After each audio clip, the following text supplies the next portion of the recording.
5वां अध्याय। गंध बाबा के चमत्कारी प्रदर्शन। इस संसार में हर वस्तु की एक विशेष ऋतु और हर काम का एक समय होता है। अपने मन को सांत्वना देने के लिए सोलोमन का यह ज्ञान उस समय मुझे प्राप्त नहीं था। घर से बाहर जहां कहीं भी मैं घूमने जाता, मेरी आंखें अपने इर्द गिर्द मेरे लिए नियत गुरु को ढूंढती रहती, परंतु मेरी हाई स्कूल की पढ़ाई पूर्ण होने तक मेरी उनसे भेंट ना हो सकी। अमर के साथ हिमालय की ओर पलायन और श्री युक्तेश्वर जी के मेरे जीवन में आगमन के महान दिवस के बीच 2 वर्ष व्यतीत हो गए। इस बीच मैं अनेक साधु संतों से मिला। गंध बाबा, बाघ स्वामी, नागेंद्रनाथ भादुड़ी, मास्टर महाशय और विश्वविख्यात बंगाली वैज्ञानिक जगदीश चंद्र बोस। गंध बाबा के साथ मेरी भेंट की 2 भूमिकाएं थीं। इनमें से एक सामंजस्यपूर्ण थी और दूसरी विनोदपूर्ण। ईश्वर सरल है, अन्य सब कुछ जटिल है। प्रकृति के सापेक्ष जगत में निरपेक्ष मूल्यों की आशा मत करो। जब मैं मंदिर में काली माता की मूर्ति के सामने मौन खड़ा था, तब यह दार्शनिक निष्कर्ष कोमल स्वर में मेरे कानों में प्रविष्ट हुआ। पलटकर मैंने देखा तो मेरे समक्ष एक लंबे कद का व्यक्ति खड़ा था, जिसके कपड़ों से या उनके अभाव से ऐसा लगता था कि वह कोई परिव्राजक साधु था।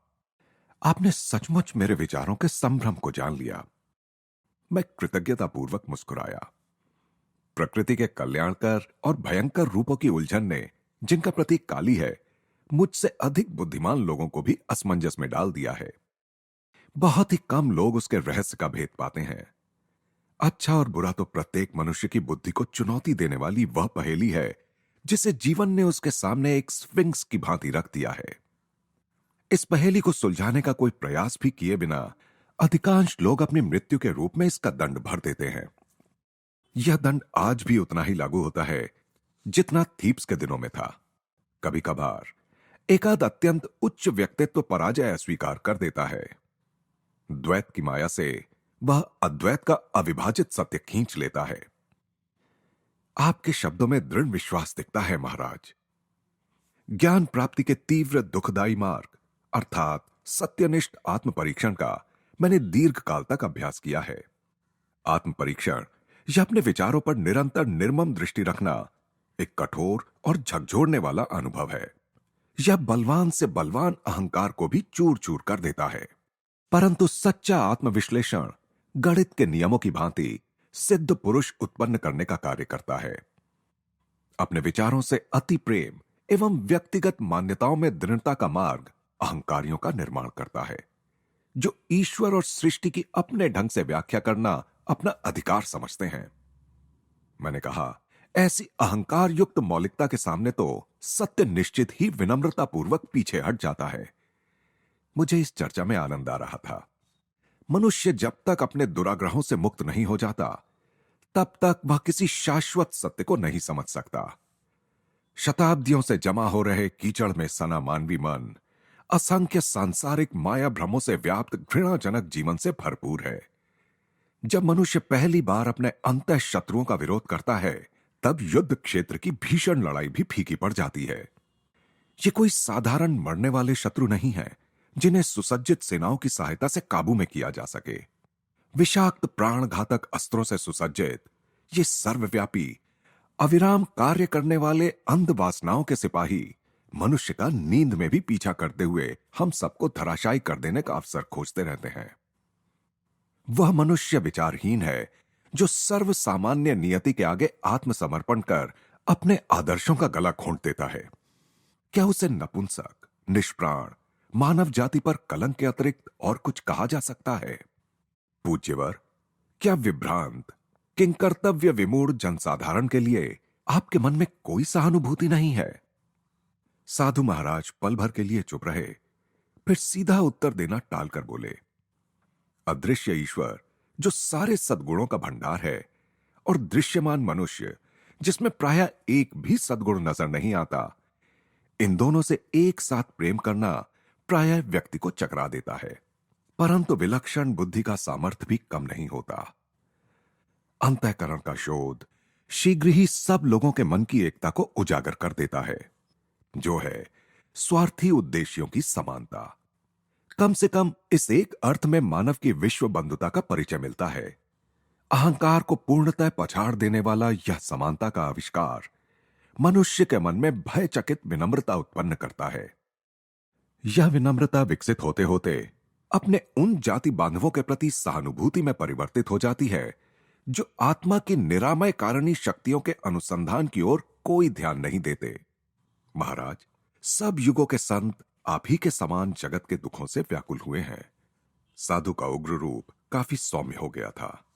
केवल तुच्छ व्यक्ति ही दूसरों के जीवन के दुखों के प्रति संवेदनशीलता खो बैठता है, क्योंकि वह अपने ही संकीर्ण दुखों में डूबा रहता है। जो किसी डॉक्टर द्वारा की जाने वाली चीरफाड़ की भांति अपने विचारों की चीरफाड़ कर मन का गहरा परीक्षण करेगा, वही अपने भीतर सबके लिए दया विकसित होती देखेगा। तब उसे अहंकार की नित्य कोलाहलकारी मांगों से मुक्ति मिल जाएगी। ऐसी ही मनोभूमि पर ईश्वर का प्रेम खिलता है। तब वह जीव अपने सृष्टा की ओर मुड़ता है, किसी और बात के लिए नहीं, तो केवल अपनी व्यथा की तड़प में यह पूछने के लिए, क्यों प्रभु, क्यों? दुख के मान मर्दनकारी कोड़े खा खा कर मनुष्य अंततः उस विधाता के समक्ष पहुंच ही जाता है जिसका सौंदर्य मात्र ही मनुष्य को अपनी ओर आकृष्ट करने के लिए पर्याप्त है। उक्त साधु और मैं कोलकाता के काली घाट मंदिर में वार्तालाप कर रहे थे, जहां मैं उस मंदिर का विख्यात सौंदर्य एवं भव्यता देखने गया था। मंदिर की अलंकारिक शोभा की ओर हाथ से इशारा करते हुए उस सारे वैभव को साधु ने निष्प्रयोज्य ठहराया। ईंटें और गारा हमें कोई श्रवणीय सुर नहीं सुना सकते। केवल अंतर से उठने वाली आवाज से ही हृदय के कपाट खुलते हैं। मन को आकृष्ट करने वाली धूप का आनंद लेने के लिए हम प्रवेश द्वार की ओर गए, जहां भक्तों के झुंडों का आवागमन चल रहा था। तुम अभी युवा हो। साधु महाराज कुछ सोचते हुए मेरी ओर देख रहे थे। भारत भी युवा है। प्राचीन ऋषियों ने आध्यात्मिक जीवन शैली के अमिट आदर्श स्थापित किए थे। उनके महान उपदेश आज के समय और देश के लिए पर्याप्त हैं। उनके अनुशासन नियम न तो आज के लोकाचार के विरुद्ध हैं, न ही ऐसे हैं कि भौतिकवाद की धूर्तता को भी कृत्रिम लगे, और इसीलिए आज भी भारत पर उनकी पकड़ मजबूत है। लज्जित पंडितगण जितने काल का हिसाब लगा सकते हैं, उससे भी कहीं अधिक काल से, सहस्राब्दियों से संशयशील समय ने वेदों की योग्यता की पुष्टि की है। इन्हें अपनी विरासत के रूप में ग्रहण करो। जब मैं इस वाक्पटु साधु से सविनय विदा ले रहा था, तब उन्होंने एक अतीन्द्रिय अनुभूति मुझे बताई। यहां से जाने के बाद तुम्हें आज एक असाधारण अनुभव होगा। मंदिर के अहाते से बाहर निकलकर मैं निरुद्देश्य यूं ही चलने लगा। मुड़कर दूसरे एक रास्ते पर बढ़ा ही था कि एक पुराने परिचित से भेंट हो गई। ये महाशय उन महाभागों में से एक थे जिनकी संभाषण शक्ति समय की ओर कोई ध्यान न देते हुए अनंत काल का आलिंगन करती है। उसने वचन दिया, मैं तुम्हें जल्दी ही छोड़ दूंगा यदि तुम मुझे वह सब बता दो जो हमारे बिछुड़ने के बाद के वर्षों में घटा है। परस्पर विरोधी बातें, अब तो मुझे जाना ही पड़ेगा। परंतु उसने मेरा हाथ पकड़ लिया और थोड़ा थोड़ा करके मुझसे जानकारी लेने लगा। ये भूखे भेड़िए से कम नहीं है। मैंने कौतुक से मन ही मन सोचा, जितना अधिक मैं बताता जाता था, उतना ही अधिक समाचार जानने की उसकी भूख बढ़ती जाती थी। मन ही मन मैं जल्दी छुटकारा पाने का कोई उपाय करने की प्रार्थना मां काली से करने लगा। अचानक वह मुझे छोड़कर जाने लगा। मैंने ठंडी सांस ली और उससे वाचालता का ज्वर फिर कहीं चढ़ ना जाए, इस भय से दुगनी गति से चलने लगा। अपने पीछे द्रुत गति की पदचाप सुनकर मैंने अपनी गति और बढ़ा दी। मुड़कर पीछे देखने का साहस मुझसे नहीं हुआ, परंतु एक छलांग लगाकर वह मेरे साथ हो लिया और आनंद से उसने मेरा कंधा पकड़ लिया। मैं तुम्हें गंध बाबा के बारे में बताना तो भूल ही गया। वे उस सामने वाले मकान में रहते हैं। कुछ ही गज की दूरी पर स्थित एक मकान की ओर उसने इशारा किया। उनसे अवश्य मिलो, वे बड़े ही दिलचस्प हैं। तुम्हें कोई असाधारण अनुभव हो सकता है। अच्छा, चलता हूं। और वह सचमुच चला गया। कालीघाट मंदिर में लगभग इन्हीं शब्दों में साधु द्वारा की गई भविष्यवाणी मेरे मस्तिष्क में कौंध उठी। कौतूहलवश मैं उस मकान के अंदर गया तो मुझे एक प्रशस्त दालान में ले जाया गया। वहां एक मोटे नारंगी रंग के गलीचे पर काफी लोग इधर उधर बैठे हुए थे, जैसे साधारणतः भारत में बैठते हैं। एक आदर युक्त फुसफुसाहट मेरे कानों से टकराई। वहां जो चीते की खाल पर बैठे हैं, वही गंध बाबा है।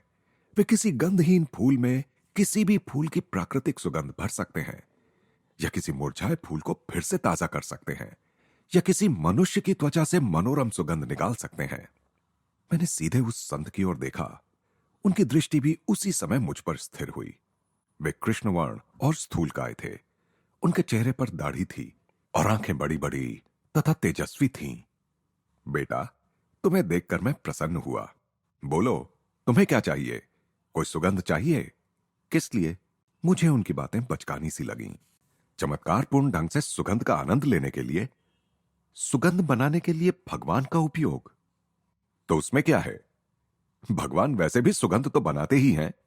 जी हां, परंतु वे हर बार ताजा सुगंध लेने के लिए और लेने के बाद फेंक देने के लिए फूलों की कोमल पंखुड़ियों रूपी शीशियों का निर्माण करते हैं। क्या आप फूलों का निर्माण कर सकते हैं? हां, परंतु साधारणतः मैं सुगंध ही निकालता हूं। तब तो इत्र के कारखाने बंद हो जाएंगे। मेरी ओर से उन्हें अपना धंधा करते रहने की अनुमति है। मेरा अपना उद्देश्य तो केवल ईश्वर की शक्ति दिखाना है। महाराज, क्या ईश्वर की शक्ति का प्रमाण देना आवश्यक है?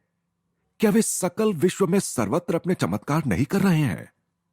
कर रहे हैं, परंतु उनकी अनंत सृजनात्मक विविधता में से कुछ तो सृजनात्मकता हमें भी प्रकट करनी चाहिए। यह सिद्धि प्राप्त करने में आपको कितना समय लगा? 12 वर्ष। दैवी शक्ति से केवल सुगंध बनाने के लिए? हे महात्मन, मुझे तो लगता है उन सुगंधों के लिए आपने 12 वर्ष व्यर्थ गंवा दिए, जिन्हें आप किसी भी फूल वाले की दुकान से कुछ ही रुपयों में प्राप्त कर सकते हैं। फूलों की सुगंध उनके साथ ही चली जाती है। मृत्यु के साथ भी सुगंध चली जाती है। मैं किसी ऐसी सुगंध की कामना क्यों करूं जो केवल शरीर को सुख देती है? दार्शनिक महाशय, तुमने मेरे मन को प्रसन्न कर दिया। अब अपना दाहिना हाथ आगे बढ़ाओ। उन्होंने आशीर्वाद मुद्रा में अपना हाथ उठाया। मैं गंध बाबा से कई गज दूर था। कोई अन्य व्यक्ति भी मेरे इतने निकट नहीं था कि मेरे शरीर का स्पर्श कर सके। मैंने अपना हाथ आगे बढ़ाया, जिसे उस योगी ने छुआ तक नहीं। कौन सी सुगंध चाहिए? गुलाब। तथास्तु। मेरे आश्चर्य का ठिकाना ना रहा जब मेरी हथेली के मध्य से गुलाब की मधुर सुगंध तीव्रता के साथ निकलने लगी। मैंने मुस्कुराते हुए पास ही की एक फूलदानी से एक गंधहीन श्वेत पुष्प निकाल लिया। क्या इस गंधहीन फूल में चमेली की सुगंध भरी जा सकती है? तथास्तु। तत्क्षण उस फूल से चमेली की सुगंध उठी। मैंने चमत्कारी संत का धन्यवाद किया और उनके एक शिष्य के पास जाकर बैठ गया। उस शिष्य ने मुझे बताया कि गंध बाबा ने, जिनका नाम स्वामी विशुद्धानंद था, तिब्बत के एक योगी से अनेक आश्चर्यजनक सिद्धियां प्राप्त कर ली थीं। उसने मुझे यह भी बताया कि उस तिब्बती योगी की आयु 1000 वर्ष से अधिक थी। उस महान गुरु के शिष्य गंध बाबा हमेशा ही केवल साधारण उच्चारण से सुगंध निर्माण नहीं करते, जैसा तुमने अभी देखा। शिष्य के बोलने में अपने गुरु के प्रति गर्व प्रकट था। व्यक्ति के स्वभाव के अनुसार वे भिन्न भिन्न पद्धतियां अपनाते हैं। बाबा असामान्य है। कोलकाता के अनेक पढ़े लिखे लोग उनके शिष्य हैं। मैंने मन ही मन निश्चय किया कि मैं उन शिष्यों की संख्या में अपने को जोड़कर उस संख्या की और अधिक वृद्धि नहीं करूंगा। गुरु का अक्षरशः असामान्य होना मेरे मन के अनुकूल नहीं था। विनम्रता से गंध बाबा का अभिवादन कर मैं वहां से निकल पड़ा। घूमते घूमते घर जाते हुए मैं उस दिन की 3 विविधतापूर्ण घटनाओं के विषय में सोच रहा था। मैंने जैसे ही घर के द्वार से अंदर प्रवेश किया, मेरी बहन उमा सामने ही खड़ी थी। क्या बात है, आजकल तुम इत्र के बड़े शौकीन बनते जा रहे हो? बिना कुछ बोले मैंने अपना हाथ बढ़ाकर उसे सूंघने का इशारा किया। कितनी मोहक गुलाब की सुगंध, और यह असाधारण रूप से तीव्र भी है। यह सोचते हुए कि यह तीव्र रूप से असाधारण है, मैंने चुपचाप दैवी रूप से सुगंधित किया गया फूल उसकी नाक के नीचे रखा। ओह, चमेली मुझे बहुत पसंद है। उसने फूल छीन लिया।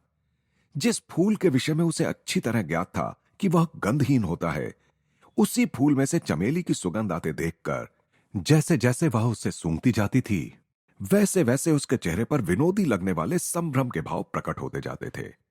उसकी इस प्रतिक्रिया ने मेरे मन से रहा सहा संदेह भी मिटा दिया कि हो सकता है गंध बाबा ने मुझ पर आत्मसम्मोहन का प्रयोग किया हो, जिससे केवल मैं ही सुगंध का अनुभव कर सकूं। बाद में मुझे अपने एक मित्र अलकानंद से पता चला कि गंद बाबा के पास ऐसी शक्ति भी थी जो यदि संसार के करोड़ों क्षुधा पीड़ितों के पास होती तो उनकी समस्या हल हो जाती।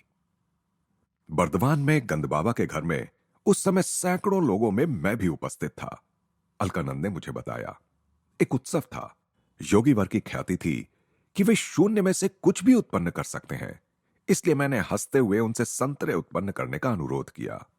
वह संतरों का मौसम नहीं था। तत्क्षण ही केले के पत्तों पर जो पूरियां परोसी गई थीं, वे सब फूल उठीं। हर पूरी की पपड़ी के भीतर एक एक छिला हुआ संतरा आ गया था। मैंने कुछ सहमे सहमे मन से अपना संतरा खाना शुरू किया, परंतु वह बड़ा ही स्वादिष्ट था। कई वर्षों बाद आत्म साक्षात्कार के बल से मैं गंद बाबा के चमत्कारों के रहस्य को जान गया। खेद इस बात का है कि वह विधि विश्व के क्षुधार्त मानव झुंडों की पहुंच से बाहर है। मनुष्य को शब्द, स्पर्श, रस, रूप, गंध की जो विभिन्न इंद्रियानुभूतियां होती हैं, वे इलेक्ट्रॉन्स और प्रोटॉन्स की स्पंदनात्मक विविधता के कारण होती हैं। उनके स्पंदनों को पंच प्राण नियंत्रित करते हैं। ये पंच प्राण आणविक ऊर्जाओं से भी सूक्ष्मतर होते हैं और प्रज्ञा युक्त 5 विशिष्ट संवेदी तन्मात्राओं से युक्त होते हैं। गंद बाबा कुछ यौगिक प्रक्रियाओं के बल से इस प्राण शक्ति के साथ समरस होकर प्राण कणिकाओं की स्पंदन रचना में परिवर्तन लाने में और इस प्रकार इच्छित परिणाम प्राप्त करने में समर्थ थे। उनके गंध, फल और अन्य चमत्कार केवल सम्मोहन द्वारा उत्पन्न आंतरिक संवेदन नहीं होते थे, बल्कि लौकिक स्पंदनों के वास्तव में मूर्त रूप होते थे।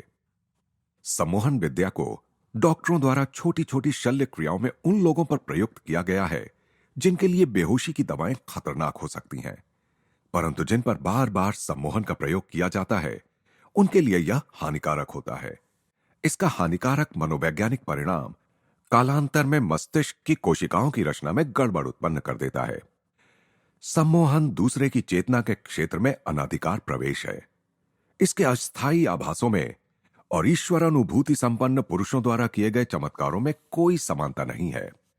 ईश्वर में जागृत हुए सच्चे संत नित्य सृजन करने वाले उस विराट स्वप्न दृष्टा के साथ अपनी इच्छा को मिलाकर इस स्वप्न सृष्टि में परिवर्तन करते हैं। जैसे चमत्कारों का प्रदर्शन गंद बाबा करते थे, वैसे चमत्कार दिखाने से लोग आकर्षित तो होते हैं, परंतु आध्यात्मिक दृष्टि से उनका कोई लाभ नहीं होता। मनोरंजन के अतिरिक्त उनका कोई प्रयोजन नहीं होता। अतः ईश्वर की यथार्थ खोज से ये साधक को पथच्युत कर देते हैं। असाधारण शक्तियों के आडंबरपूर्ण प्रदर्शन की सिद्धजनों ने निंदा की है। फारस के संत अबू सईद ने जल, हवा और अंतरिक्ष पर अपनी चमत्कारी शक्तियों की सत्ता का अभिमान करने वाले कुछ फकीरों का उपहास किया था।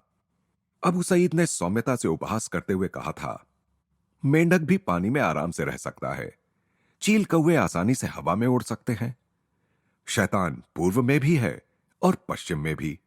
सच्चा मनुष्य वह है जो समाज में सदाचार का पालन करता हुआ रहता है और क्रय विक्रय करते हुए भी कभी एक क्षण के लिए भी ईश्वर को नहीं भुलाता। एक अन्य अवसर पर इस महान फारसी संत ने धार्मिक जीवन के विषय में अपना मत इस प्रकार व्यक्त किया था, अपने दिमाग में जो कुछ है, स्वार्थनिष्ठ इच्छा आकांक्षाएं, उसे निकाल देना। हाथ में जो कुछ है उसका मुक्त रूप से दान करना। आपत्तियों के आघात से कभी भी विचलित ना होना। ना तो कालीघाट के निष्प्रह महात्मा और ना तिब्बत से प्रशिक्षित योगी ही मेरी गुरु प्राप्ति की तीव्र इच्छा को संतुष्ट कर सके। किसी का आध्यात्मिक स्तर पहचानने में मेरे हृदय को शिक्षित करने की आवश्यकता नहीं थी। जब भी किसी सचमुच उदात्त व्यक्तित्व का सामना होता, तब मेरा हृदय धन्य धन्य कर उठता। यह धन्य धन्य और भी गूंजने वाली होती, क्योंकि यह कभी कभार ही और वह भी अंतरतम गहराइयों से उठती। अंततः जब अपने गुरु से मेरा साक्षात्कार हुआ, तब उन्होंने केवल उदाहरण की अत्युच्चता के द्वारा ही मुझे सच्चे पुरुष का परिमाण सिखाया।